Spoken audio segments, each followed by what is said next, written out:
വിശുദ്ധ യോഹന്നാൻ എഴുതിയ സുവിശേഷം അധ്യായം 12 വാക്യങ്ങൾ 20 മുതൽ 28 വരെ. ഗ്രീക്കുകാർ യേശുവിനെ തേടുന്നു.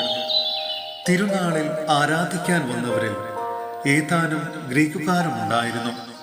ഇവർ ഗലീലയിലെ ബെത്സയിദായിൽ നിന്നുള്ള പീലിപ്പോസിന്റെ അടുക്കൽ ചെന്ന് പറഞ്ഞു, പ്രഭു, ഞങ്ങൾ യേശുവിനെ കാണാൻ ആഗ്രഹിക്കുന്നു. പീലിപ്പോസ് പോയി അന്ത്രയോസിനോട് പറഞ്ഞു. അന്ത്രയോസും പീലിപ്പോസും കൂടി യേശുവിനെ വിവരമറിയിച്ചു. യേശു പറഞ്ഞു, മനുഷ്യപുത്രൻ മഹത്വപ്പെടാനുള്ള സമയമായിരിക്കുന്നു.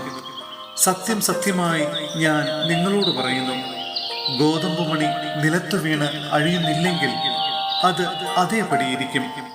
അഴിയുന്നെങ്കിലോ അത് വളരെ ഫലം പുറപ്പെടുവിക്കും. തൻ്റെ ജീവനെ സ്നേഹിക്കുന്നവൻ അത് നഷ്ടപ്പെടുത്തുന്നു. ഈ ലോകത്തിൽ തൻ്റെ ജീവനെ ദ്വേഷിക്കുന്നവൻ നിത്യജീവനിലേക്ക് അതിനെ കാത്തു സൂക്ഷിക്കും. എന്നെ ശുശ്രൂഷിക്കാൻ ആഗ്രഹിക്കുന്നവൻ എന്നെ അനുഗമിക്കട്ടെ. അപ്പോൾ ഞാൻ ആയിരിക്കുന്നിടത്ത് എൻ്റെ ശുശ്രൂഷകനുമായിരിക്കും. എന്നെ ശുശ്രൂഷിക്കുന്നവനെ പിതാവ് ബഹുമാനിക്കും. മനുഷ്യപുത്രൻ ഉയർത്തപ്പെടണം. ഇപ്പോൾ എൻ്റെ ആത്മാവ് അസ്വസ്ഥമായിരിക്കുന്നു. ഞാൻ എന്തു പറയേണ്ടു? പിതാവേ, ഈ മണിക്കൂറിൽ നിന്ന് എന്നെ രക്ഷിക്കണമേ. അല്ല, ഇതിനു വേണ്ടിയാണല്ലോ ഈ മണിക്കൂറിലേക്ക് ഞാൻ വന്നത്. പിതാവേ, അങ്ങയുടെ നാമത്തെ മഹത്വപ്പെടുത്തണമേ. അപ്പോൾ സ്വർഗത്തിൽ നിന്ന് ഒരു സ്വരമുണ്ടായി, ഞാൻ മഹത്വപ്പെടുത്തിയിരിക്കുന്നു, ഇനിയും മഹത്വപ്പെടുത്തും. സഹോദരരെ, വിശുദ്ധ പത്രോസ്ലിഹ എഴുതിയ 1-ാം ലേഖനം അധ്യായം 3 വാക്യങ്ങൾ 13 മുതൽ 19 വരെ. പീഡനത്തോടുള്ള സമീപനം. നന്മ ചെയ്യുന്നതിൽ നിങ്ങൾ തീക്ഷ്ണതയുള്ളവരാണെങ്കിൽ നിങ്ങളെ ഉപദ്രവിക്കാൻ ആർക്ക് കഴിയും?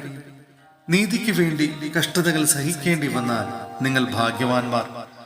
അവരുടെ ഭീഷണി നിങ്ങൾ ഭയപ്പെടേണ്ട, നിങ്ങൾ അസ്വസ്ഥരാവുകയും വേണ്ട. ക്രിസ്തുവിനെ കർത്താവായി നിങ്ങളുടെ ഹൃദയത്തിൽ പൂജിക്കുവിൻ. നിങ്ങൾക്കുള്ള പ്രത്യാശയെപ്പറ്റി വിശദീകരണം ആവശ്യപ്പെടുന്ന ഏവരോടും മറുപടി പറയാൻ സദാ സന്നദ്ധരായിരിക്കുവിൻ.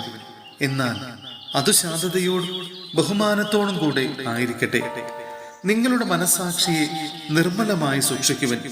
ക്രിസ്തുവിലുള്ള നിങ്ങളുടെ നല്ല പെരുമാറ്റത്തെ ദുഷിച്ചു പറയുന്നവർ അങ്ങനെ ലജ്ജിതരായിത്തീരും.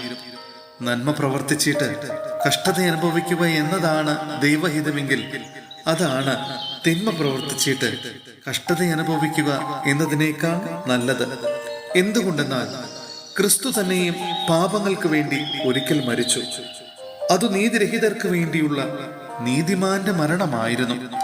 ശരീരത്തിൽ മരിച്ച് ആത്മാവിൽ ജീവൻ പ്രാപിച്ചുകൊണ്ട് നിങ്ങളെ ദൈവസന്നിധിയിൽ എത്തിക്കുന്നതിനു വേണ്ടിയായിരുന്നു അത്. ആത്മാവോട് കൂടെ ചെന്ന് അവൻ ബന്ധനസ്ഥരായ ആത്മാക്കളോട് സുവിശേഷം പ്രസംഗിച്ചു.